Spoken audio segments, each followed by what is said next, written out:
Terrific to be with you today. I've got just a few points I'd like to share with you, and I echo what everybody said. You know, by no means am I an expert in this, but there's some things that have helped me out.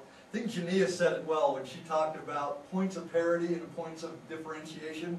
When you're as ugly as I am, you've got to come up with a way to differentiate yourself from the crowd. So here's 3 ways I think that helped me, take it or leave it. The first is name dropping. I feel like that's very important when you get into one of these interview situations, that you can really show that, you know what, I did a little more than just apply when the company came to campus, or I did a little more than just go online and apply to their website. If you can get an interview situation and start dropping a few names where it's appropriate, and I try to drop names to answer the question, why do you want to work here? And I'll typically throw out a name and say, you know what, I talked to Nathan Anderson the other day, and he described the culture as being X, Y, and Z. After I talked to Nathan, you know, I reached out to Tim to get his feelings about it, and found out this. So there's a couple of names in there that look okay. I've taken some effort, I've made a few phone calls, and I think that's a good sign. But in order to drop those names, it's important, I think, to set up some quality informational interviews.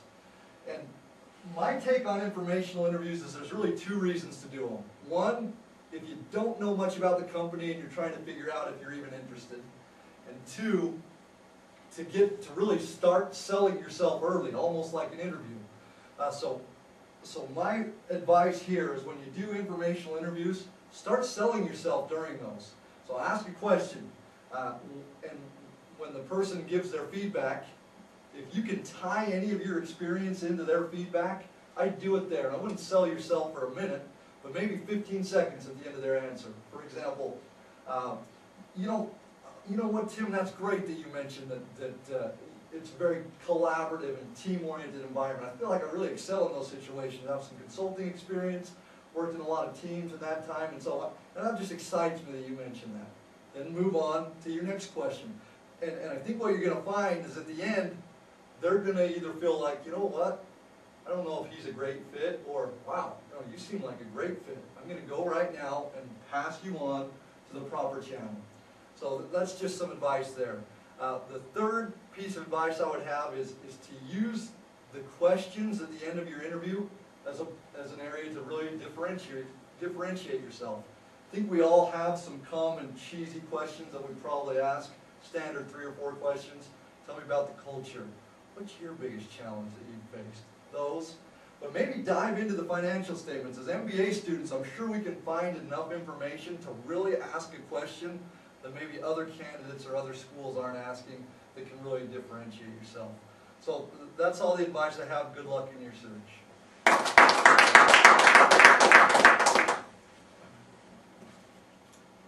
All right, I'm Jeremy Reese. My emphasis is in finance, and I'll echo all the words that we've heard so far. Great advice. I'll tell you about 3 things in my internship search that I found useful, and hopefully there's something that you can pull out of there.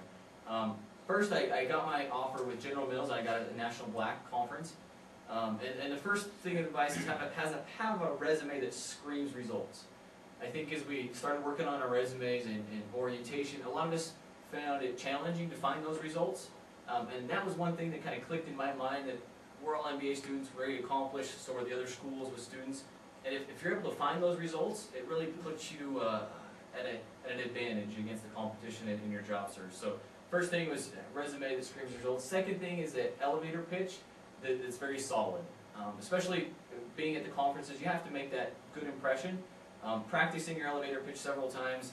I think I talked to 20, 30 companies that day. Luckily General Mills was about the 10th, so I had worked it out and got my elevator pitch where it was functional for me. So I think those 2 things really got me in the door. And the third piece of advice is what sealed the deal for me, is having a deep well of star stories to pull from for interviews. I had a flyback interview, and I had all-day interviewed with 4 people. They all asked me about the same question about leadership.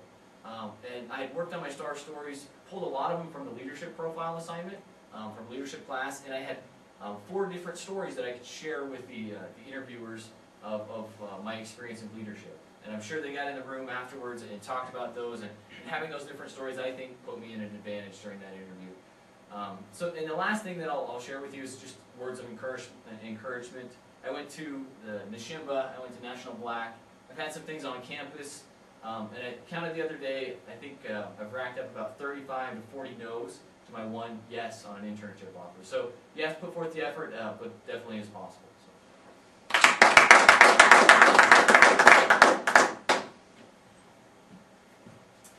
My name is Mike Christensen. I'm in the OBHR emphasis, and what more could I possibly say than what's been said already?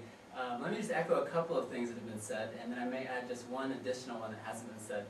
The first thing is really around networking. And for me, I'm not going to say anything more about how or why we do that, except that when you go to your information session and you meet a recruiter, you hope that that person already knows your name, either because you've talked to that person specifically, or because you've talked to somebody else that has gone to that person and said, hey, you're gonna meet somebody on campus, make sure to look out for them. So the first thing I'd say is when you're networking, make sure that the person that you meet, the day that you meet him or her on campus, they know your name.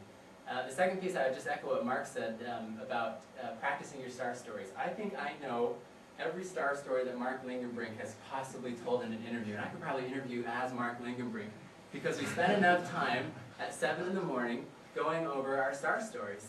And so the way we did this, just specifically so we can kind of share some best practices, we didn't do an entire interview. We did one question at a time. And so we kind of gathered a bank of interview questions based on core competencies. And let's be honest, every company that's going to interview is going to have the same 10 core competencies. It doesn't get much broader than that. And so we would ask one question at a time, get the answer, give good and honest feedback, and then go about it that way. So that was very helpful to me, so that when you get in the interview process, your star stories aren't about situation, task, actions, and results. It's about, this is who I am, and this is what I've done. And so that'd be the second one. The third one would be something that I found useful for me. As you're in an interview, you're going to get asked a question, and you're not always exactly sure what that question is going to be, but you want an answer, you want a story to come directly to your mind as fast as you can. I'm sure that interviewers are forgiving for the person that has to take a moment to kind of figure out, oh great, what's the story I'm going to tell on this one? But I think it probably comes across a lot better if you can quickly say, yeah, absolutely, I've got let me share an experience about that. And so something I did is I identified these core competencies that I think all of the companies are using. I think I probably came up with 10 or 15. And then I bullet pointed per competency the star stories that I could use for each core competency. And then I used kind of a flashcard approach. Actually, I had my wife help me every night before an interview. I just had her shoot off the competency, and I gave her the 1 or 2 or 3 bullet-pointed star stories that I had lined up for those competencies. And it was helpful. It wasn't about going through the story. It was about just saying, yeah, I would use this one, or this one, and move on to the next one, just so they come rapid fire. The last thing I would say, I do have an HR background. I've done a lot of interviewing. And I would say that my litmus test, whether fair or not, on an interviewee is this person normal? And if they can pass that test, then I'm open, and I'm going to go have a good interview and good conversation. And so my last piece of advice, if you will, is just be normal. Take everything that we've learned, resumes, star stories, elevator pitches, and take it, let it soak in, but let it just become who you are. If you're too robotic about it, it will come across. And so just go in and be yourself, enjoy the experience, because it's an enjoyable experience to have. So those are my 4 things, and hopefully they're a little bit helpful.